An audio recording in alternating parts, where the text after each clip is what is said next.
चलिए, ओम नमः शिवाय। नमस्कार। ज्योतिष संसार देखने वाले सभी मित्रों का मैं पंडित राजन शर्मा हार्दिक अभिनंदन करता हूं, स्वागत करता हूं। प्रिय मित्रों, ज्योतिष की चर्चा हमारी चल रही है। इस चर्चा में आपको मैं त्रिक स्थानों के बारे में बता चुका हूं, 6, 8, 12 के बारे में, कि कुंडली का छठा भाव, 8वां भाव और 12वां भाव नेगेटिव हाउस माने गए हैं। और इन नेगेटिव हाउस का जो स्वामी होता है, 6, 8, 12 का लॉर्ड होता है, जो वो कुंडली के किसी भी घर में चला जाए वो भी परेशानी पैदा कर देता है। और इन भावों में आपका कोई मित्र ग्रह चला गया, मान लीजिए लगन का स्वामी छठे भाव में चला गया, तो समझ लीजिए सेहत शरीर का स्वामी बीमारी के घर में चला गया है।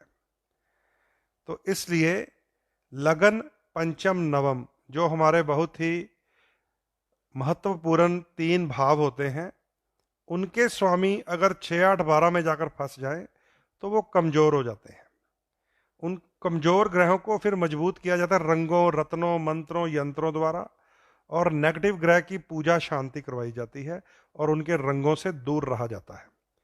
ये चीज आप समझ चुके हैं।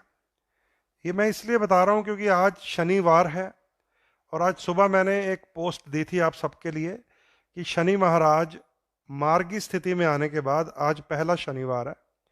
जैसे मान लीजिए कोई नया हमारे एरिया में ऑफिसर आया हो, कोई कमिश्नर आया हो, है ना, तो वो अपना ऑफिस संभालेगा, या छुट्टी के बाद दोबारा आया हो तो अपना ऑफिस संभालेगा। उसके लिए हमें क्या करना चाहिए? जब भी कोई ऑफिसर नया आता है तो सारे लोग समाज के, कोई बुक्के लेकर जाता है, कोई गिफ्ट लेकर जाता है, कोई वैसे ही राम राम नमस्कार बुलाने जाता है। तो उसके लिए मैंने सुबह एक पोस्ट दिया था कि आज शनि देव जी अपना कार्यालय दोबारा संभालने वाले हैं, तो ये चीज़ें अर्पित करके उन्हें नमस्कार बुलाना चाहिए। तो वहाँ नीचे लिख रहे थे मैं फलाना लगन कर रहा है, फलाना लगन कर सकता है, फलाने वाले नहीं कर सकते। तो मैं समझता हूँ या तो फिर मुझे समझाना नहीं आता आपको, या फिर मुझे ये कुछ करना नहीं चाहिए जो मैं यहाँ बैठकर कर रहा हूँ। मुझे भी जनरल लोगों की तरह वीडियो बनाने चाहिए, जैसे आम यूट्यूब फेसबुक भरी पड़ी है। किस जिसका जिसकी राहु की दशा है वो गोमेद पहन लो, जिसकी शनि की दशा है वो नीलम पहन लो, जिसकी गुरु की दशा है वो पुखराज पहन लो, और जिसको कुछ समझ ना आया वो सारे के सारे गले में पहन लो। या तो फिर मैं भी वैसा ही बन जाऊं, क्योंकि इतना टेक्निकली और इतना इजीली वे से आपको मैं साधारण भाषा में आपके साथ साझी करता हूं बातें। फिर भी सुबह वाली पोस्ट पे मैं ये कर सकता हूं जी, मेरा लगन ये है, हम कर सकते हैं, देव लगन कर सकते हैं, दैत्य लगन कर सकते हैं। तो मज़ा नहीं आया आपका वो जो सुबह वाली पोस्ट पे रिस्पांस था ना कई लोगों का, तो मज़ा नहीं आया मुझे, क्योंकि यहाँ बैठकर फिर बड़ा कुछ किया जा सकता। फिर तो सबको कहा तेरी गुरु की दशा चल रही है, पुखराज पहन ले, चाहे गुरु छठे घर का स्वामी हो। इसलिए टेक्निकली जो मैं आपको बता रहा हूँ, मान लीजिए आपको कोई कन्फ्यूजन हो जाती है तो मेरे यूट्यूब पर चले जाइए। वहाँ पर मैंने हर लगन का नेगेटिव प्लैनेट कौन सा है, नेगेटिव हाउस कौन सा है, वीडियो डाले हुए हैं। वहाँ से आपको 1 मिनट में पता चल जाएगा कि मेरा लगन ये है और मेरे लगन के अनुसार ये चीज़ें नेगेटिव बताई गई हैं, ये करनी चाहिए या नहीं करनी चाहिए। ठीक है। एक मुझे और व्हाट्सएप आया हुआ था कि पता नहीं अब लगन कौन सा था उनका, भूल गया हूँ, कि मैंने आपका वीडियो देख के चावल चावल दान किए और खट्टी चीज़ें दान की, है ना, और तब से मैं बीमार हूँ। सुनो, तो चावल दान किए और मैंने खट्टी चीज़ें दान की, मेरा पता नहीं, मुझे लगन भूल गया कौन सा था, मैं तब से बीमार हूँ। और साथ में मुझे अपनी डेट ऑफ बर्थ भेज दी, चेक कर दीजिए। तो पहली तो बात यह है कि जो भी आप यहाँ से इंफॉर्मेशन सुनते हैं वो नर्सरी क्लास की है, नर्सरी क्लास की। और जो आप सुनकर करने बैठ जाते हैं वो पीएचडी है, कि यहाँ से बोला ये दान किया, ये करना चाहिए, ये नर्सरी क्लास में है अभी हम। लेकिन अगर आप घर में रिस्क लेने लग जाते हैं वो पीएचडी है। तो नर्सरी क्लास की नॉलेज लेकर पीएचडी का एक्सपेरिमेंट करना आपके ऊपर भारी पड़ेगा, हार्मफुल होगा, जब तक आप एक्सपर्ट से पूछते नहीं हैं। यहां से सिर्फ इंफॉर्मेशन कलेक्ट कीजिए ताकि आपकी भ्रांतियां दूर हों, ताकि आपके अंदेशे जो हैं गलत दिमाग में बैठे हुए, या बहुत सालों से, जैसे मैंने बताया कि नवरत्न लॉकेट नहीं पहनना चाहिए, क्योंकि उसमें तो सारे लगे हैं, राहु केतु का भी लगा है, सूर्य शनि का भी लगा है, दोनों शत्रु, तीनों शत्रु, चारों शत्रु एक साथ लॉकेट में लगा लिए, तो फिर ज्योतिष का तो मामला फेल हो गया। तो यहां से आपको इंफॉर्मेशन कलेक्ट करनी है। यहां से ये सिर्फ ये नर्सरी क्लास की नॉलेज है, ये जो मैं आपके साथ बातें करता हूं। आप सोचते हो पता नहीं मैं बहुत बड़ी बड़ी बातें बता रहा हूं, नो, बहुत दूर है ज्योतिष का घर, और हम हैं विद्यार्थी, बहुत दूर है। आप सोचते हो कि मैं आपको लास्ट वाली बातें बता रहा हूं ना, ये तो अभी क्रच में है, हम जो होता है ना बच्चों का, उसमें खेल रहे हैं हम स्टूडेंट्स की तरह। और यहां से सुनकर अगर आप कहते हो मैंने चावल दान कर दिए, नींबू दान कर दिए और मैं बीमार पड़ा हूं, तो भैया वो अच्छी बात है, आपको बीमार होना चाहिए, आपको सबक मिलना चाहिए, आपको अक्ल आनी चाहिए कि नर्सरी का कायदा लेकर पीएचडी का एक्सपेरिमेंट करेंगे तो बीमारी होनी चाहिए, जायज है। इसलिए इन बातों को आप, इन इंफॉर्मेशन को कलेक्ट कीजिए ताकि आपके अंदर से गलत फहमियां बाहर निकलें। जब इनको अगर आप प्रयोग करना चाहते हैं, एक्सपेरिमेंट्स करना चाहते हैं, तो आप एक्सपर्ट से पहले राय लीजिए। समझ गए? जब कोई आंसर नहीं आता तो केबीसी में भी कहते हैं एक्सपर्ट की राय ले लीजिए, ठीक है? तो ये चीज़ होती है, इसको सबसे पहले समझ लीजिए। इसलिए मैंने आपको पहले वाले 8-10 मिनट इसी बात पे लगा दिए हैं। अब आइए वापस अपने टॉपिक में। सप्तम भाव की बातें आप काफ़ी पिछले एपिसोड में सुन चुके हैं, जो आज से 2 दिन पहले हमने किया था, और वो काफ़ी लंबा भी हो गया था। उसको मैंने 2 पार्ट्स में ब्रेक करके यूट्यूब पे भी अपलोड कर दिया है। जो आप विवाह के बाद अगर परेशानियां झेल रहे हैं, देखिए कैसे इसको यूज़ करना ये भी बता देता हूँ आपको। जो आप विवाह के बाद परेशानियां झेल रहे हैं, तो आपको मैंने बताया कि फलां घर में फलां, चलो फलां की बात नहीं करते, 7वें घर में चंद्रमा किचन अलग अलग करवा देता है। तो मान लीजिए आपके घर में कोई बेटा या बहू ऐसी है जिसके 7वें घर में चंद्रमा है, और आपके घर में कोई कला क्लेश पड़ा हुआ है जब से शादी हुई है, तो जितना मर्जी आप प्रयास कर लीजिए, पंचायतें बिठा लीजिए, वुमेन सेल में चले जाइए, भगवान को ऊपर से नीचे बुला लीजिए, सप्तम भाव का चंद्रमा किचन अलग अलग करवाता है। तो ये, इसको ऐसे यूज करना है आपको, समझ गए?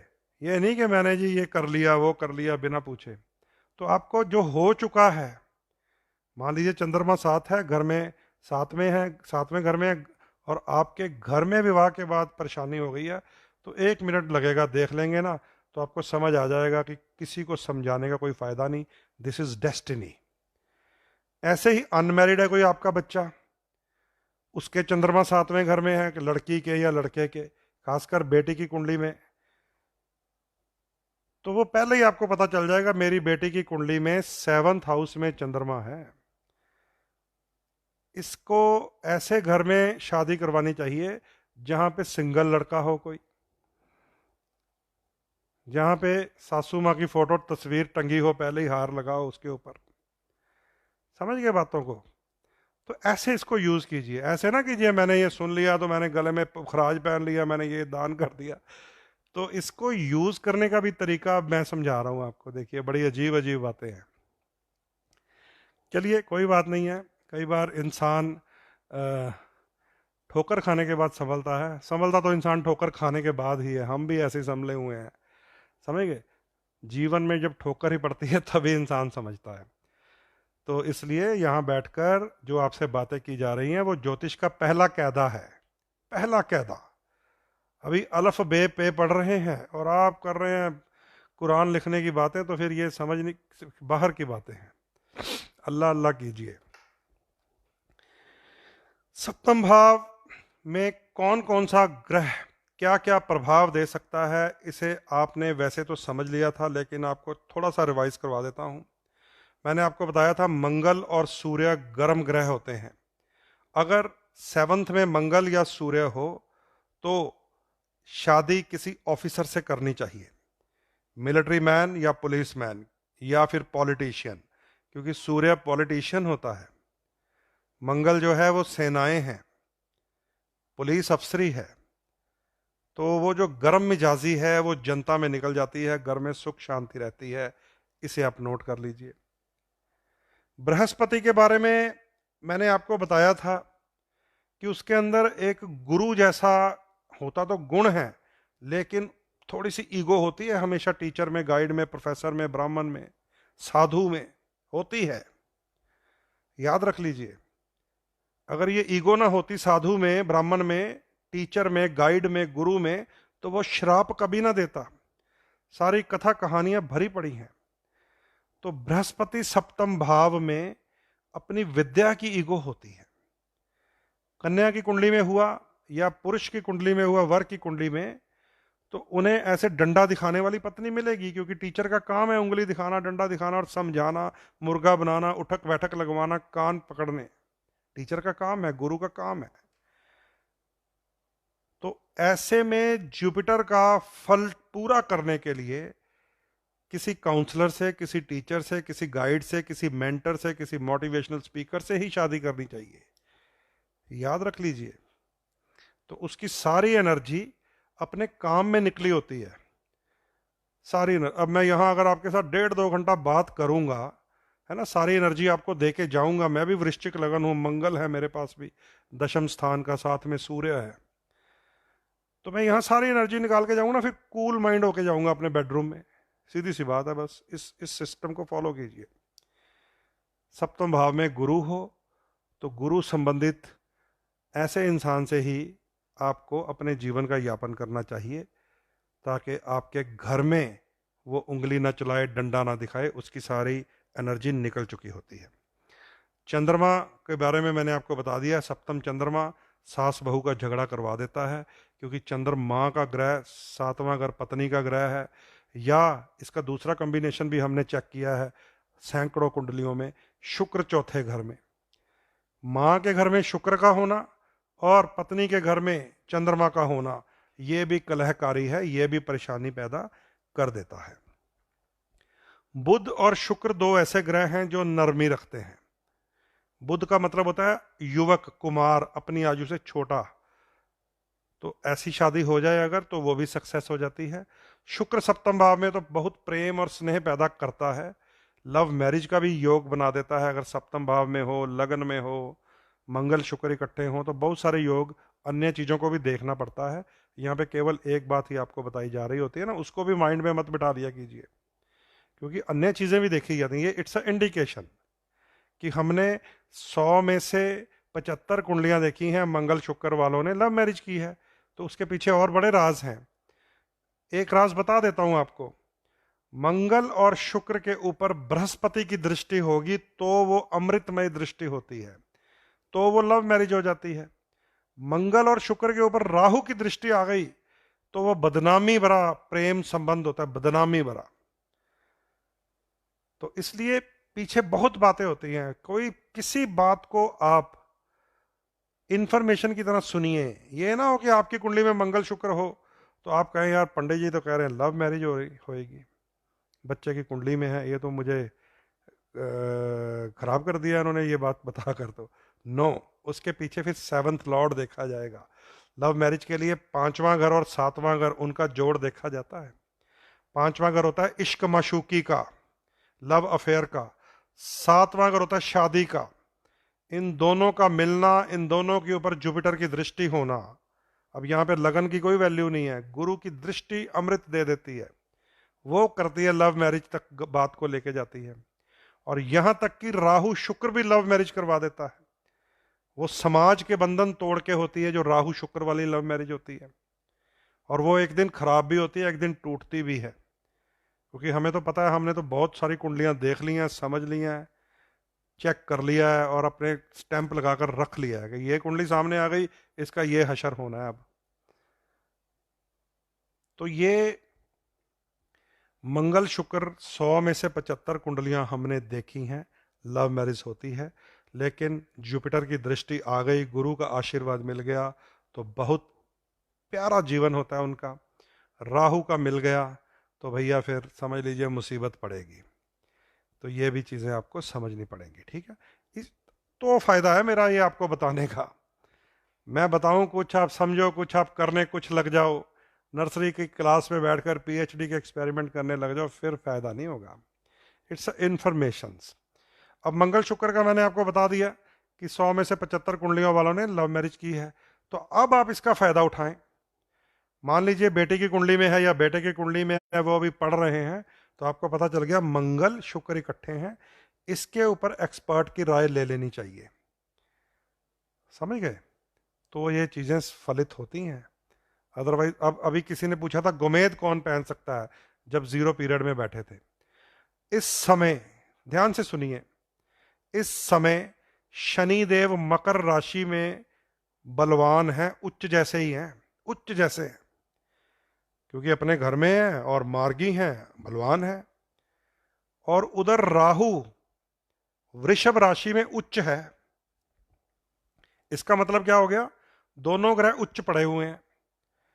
मान लीजिए गोचर में चलता हुआ चंद्रमा भी उच्च हो गया। जो इसकी थ्योरी मैंने आपको बताई है कि शनि उच्च, राहु उच्च और चंद्रमा भी अगर उच्च हो गया तो गोमेद पहनकर फायदा लिया जा सकता है। अब इसको ध्यान से सुनिए, this is only a formula. इस समय गोचर में अगर आप देखेंगे तो वृष राशि में राहु है, उसकी एक दृष्टि सूर्य पर पड़ रही है और एक दृष्टि शनि पर पड़ रही है। समझ गए? राहु को ब्रह्मा जी ने वरदान दिया था कि तेरे पास बृहस्पति जितनी शक्ति होगी, पंचम सप्तम नवम दृष्टि का प्रभाव देगा तू। और आज भी राहु वृष राशि में बैठकर नवम, अगर उल्टा चलेंगे तो नवम दृष्टि से सूर्य को पीड़ित कर रहा है। तो देखिए राज्य सरकारें, केंद्र सरकारें, सरकारों की कितनी किरकिरी हो रही है। चाहे कोई भी केस हो जाता है, कितनी किरकिरी हो रही है, क्योंकि सूर्य पे आज भी राहु की दृष्टि है और शनि के ऊपर भी राहु की पंचम दृष्टि है।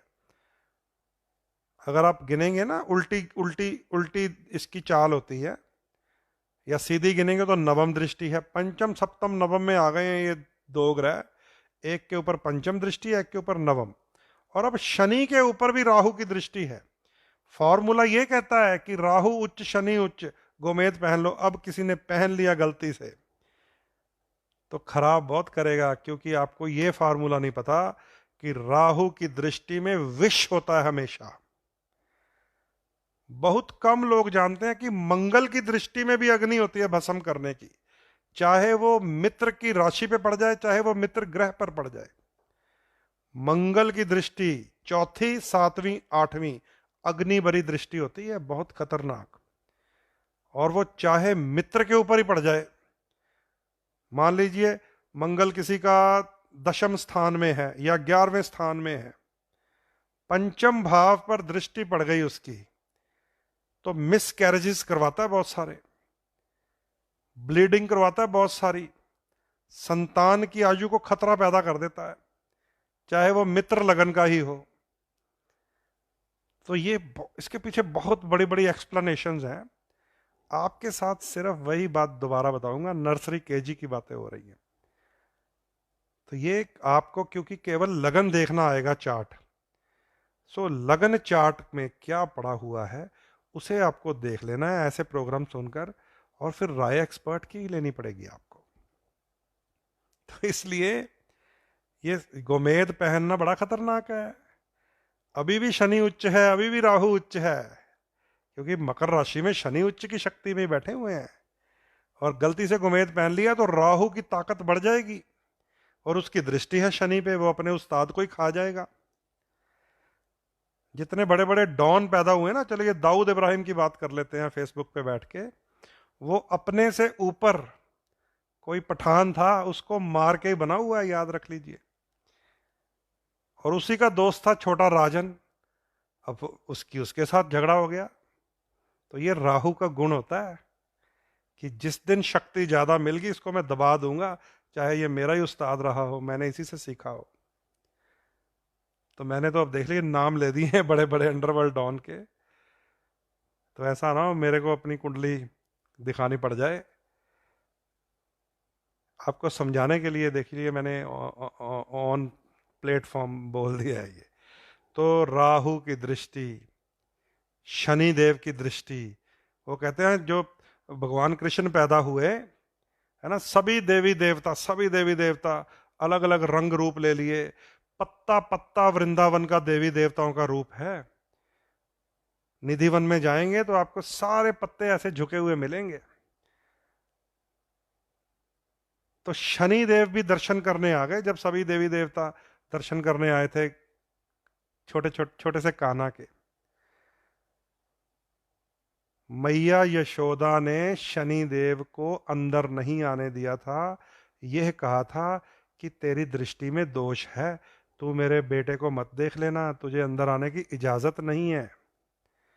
तो शनिदेव रूठ कर कोसी वन में बैठ गए थे, जाके कागा बन के तपस्या करने लग गए थे कि मैं तब तक नहीं यहां से उठूंगा जब तक मैं कृष्ण जी के दर्शन नहीं कर लूंगा।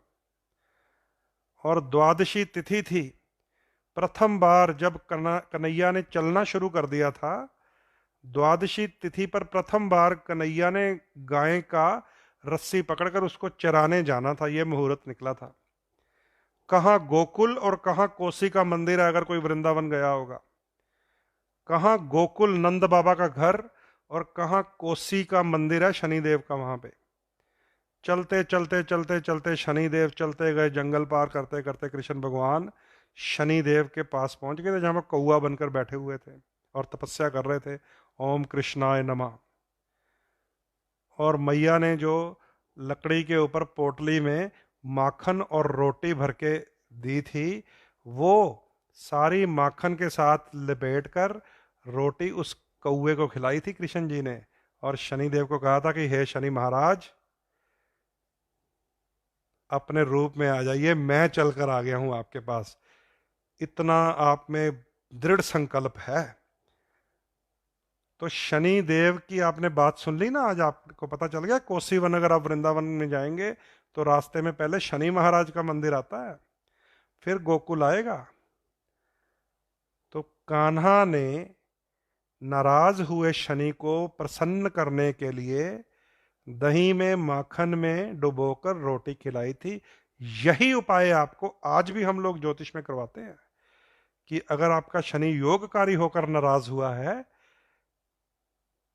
तो भाई उसको दही वाली या माखन वाली रोटी खिलाया कीजिए कौए को। तो क्यों ये सारा क्यों हुआ खेल? क्योंकि शनि की दृष्टि में दोष है। शनिदेव की पत्नी का उनको श्राप है कि जब शनिदेव की पत्नी ऋतु स्नान करके भोग के लिए आतुर थी तो शनिदेव तपस्या पर बैठे हुए थे। उनकी पत्नी का नाम है नीला। तो नीला ने, उनकी पत्नी ने उन्हें एक तरह से श्राप दे दिया था कि अगर तुम मेरी तरफ, मेरे रूप की तरफ, सुंदरता की तरफ नहीं देख सकते तो जिसकी तरफ देखोगे वो भस्म हो जाएगा। वो शनि ही थे जो बजरंग बली के कंधे पर बैठकर रावण की लंका को भी उन्होंने काला कर दिया था, भस्म कर दिया था। वो शनि देवी थे जो शंकर भगवान के त्रिशूल पर बैठकर गणपति के मस्तक को अलग कर दिया था उसने। तो ये चीज़ें बहुत अंदर की हैं, बड़ी गहरी हैं। मैं तो आपके साथ ऊपर ऊपर वाली बातें साझी करता हूँ, इसलिए साझी करता हूँ क्योंकि आप कुंडली का पहला पन्ना खोलोगे, सामने लगन चार्ट आ जाना है, वहाँ से आप ये चीज़ें मैच कर लो। अगर आपको दिखे कोई सेंसिटिव चीज़ है ना, कोई परेशान करने वाली चीज़ है, तो हमें उसका इलाज कर लेना चाहिए एक्सपर्ट की मदद से। घर बैठकर अगर चावल और नींबू बांटोगे तो भैया बुखार चढ़ना अच्छी बात है, चढ़ना भी चाहिए, चढ़ना भी चाहिए। अभी बहुत सारे ग्रह वक्री से मार्गी हुए हैं, राहु केतु ने राशि परिवर्तन कर लिया है। एक मंगल ग्रह अभी वक्री है। ध्यान से, एक बीच में आपको एक बात बता रहा हूं। क्यों बता रहा हूं? क्योंकि मुझे मैक्सिमम कॉल्स आ रही हैं, मैसेजेस आ रहे हैं कि पंडित जी हमारे को बुखार हो रहा है अचानक, बुखार। ध्यान से सुनिए इस बात को। बहुत सारे मुझे अभी मैसेजेस मिलते हैं रोज, तबीयत खराब के, कि कोरोना से तो बच गए, लेकिन ये वाला जो वायरल सा फैला हुआ है ना, बुखार सा हो रहा है, हमें परेशानी सी हो रही है, पाठ पूजा उपाय दान दून सब कर रहे हैं।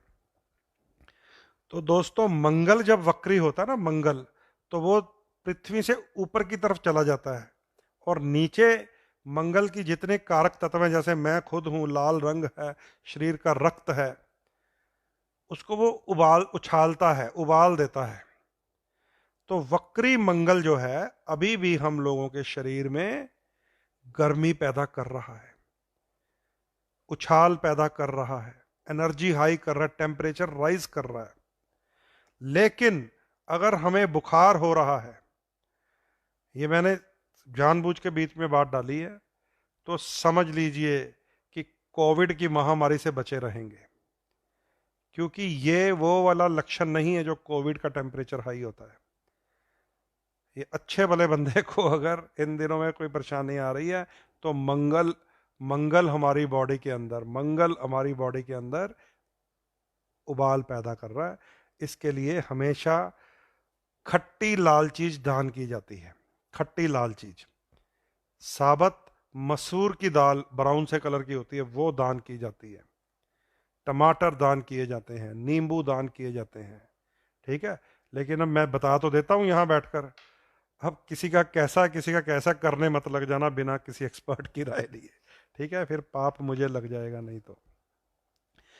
क्योंकि इस समय जो ग्रहों की स्थितियां, उसका फायदा लीजिए, और जो ग्रह तंग करने वाला है उसकी स्थिति समझ लीजिए। मंगल ग्रह इस समय वक्री है। 4 अक्टूबर को मंगल मेष से चलता चलता पिछली राशि में भी एंटर करने लगा है। अभी मीन वालों को भी बुखार चढ़ने वाले हैं, अभी तो मेष वालों को बुखार चढ़ रहे हैं, अब मीन में चला जाएगा 4 अक्टूबर से मंगल ग्रह। तो अपना अपना ध्यान रखिएगा। अगर आपको लगे कि अचानक सर दर्द, आंखें दर्द और बुखार जैसा फील हो रहा है, तो वो मंगल की एक सिम्टम है। उस सिम्टम को आप समझकर अगर एक्सपर्ट से राय लेके दान करेंगे, तो आपको उस छोटी मोटी सी बीमारी है उससे बचाव हो जाएगा। उसका दान ये होता है, मैं तो बता देता हूँ, लेकिन बिना समझे बिना जाने नहीं करना चाहिए, ठीक है। तो बात हमारी क्या चल रही है, सप्तम भाव की। सप्तम भाव का स्वामी ग्रह बड़ा कीमती होता है, क्योंकि वो मैरिज का कारक होता है। सप्तम भाव में बैठा ग्रह मैरिज का ग्रह नहीं होता। बहुत सारे लोग उसको ही समझते रहते हैं कि मेरे तो सातवें घर में राहु है जी, मेरे सातवें घर में शनि है जी, मेरे सातवें घर में मंगल है। उसकी कोई वैल्यू नहीं है मैरिज के लिए। वो तो अपना इफेक्ट डालते हैं जाके शादी वाले घर में। सप्तम भाव का स्वामी कौन है, उसकी वैल्यू होती है। ये नहीं कि मेरे सातवें घर में मंगल है, मेरे सातवें घर में शुक्र है, मेरे साथ, वो तो अपना इफेक्ट डाल देता है उसके ऊपर। बात को समझे जो मैंने बताया आपको, कि अब किसी का सातवां घर खाली भी तो होगा, उसमें ना मंगल ना शुक्र ना राहु, उसकी भी तो मैरिज लाइफ में कई सीन चल रहे होते हैं। तो उसका भेद समझ लीजिए। सेवंथ लॉर्ड की वैल्यू होती है, सातवें घर के स्वामी की वैल्यू होती है। तो सातवें घर का स्वामी आपकी कुंडली का कौन सा ग्रह है, इसे आपने शायद नोट कर भी लिया था, फिर भी आपको करवा देता हूं। इसको जरूर आप नोट कर लीजिए, क्योंकि जब सातवें घर का स्वामी, वो होता है पति या पत्नी का स्वामी, वो छठे भाव में, आठवें भाव में, 12वें भाव में अगर चला गया, तो वो अपना रूप खराब कर बैठता है, मैरिज वाला घर। बात को दोबारा फिर समझ लीजिए। सातवें घर में कौन सा ग्रह है, इस बात की मैरिज के साथ कोई ज्यादा रिलेशन नहीं है, क्योंकि सातवें घर में जो ग्रह बैठा होगा वो तो अपना प्रभाव डालेगा। आपका सेवंथ लॉर्ड कौन सा है, सातवें घर का स्वामी कौन है, इस बात की वैल्यू है, और वो कहां स्थित है कुंडली में। बहुत सारी कुंडलियों में सातवें घर का स्वामी छठे भाव में होता है, याद रख लीजिए। इतना रिस्की योग है, it's a death of spouse. ये हमें पता चल जाता है कि सातवें घर का स्वामी छठे घर में, यानी कि अपने से पीछे चला गया 12वें घर में, अपने से 12वें घर में।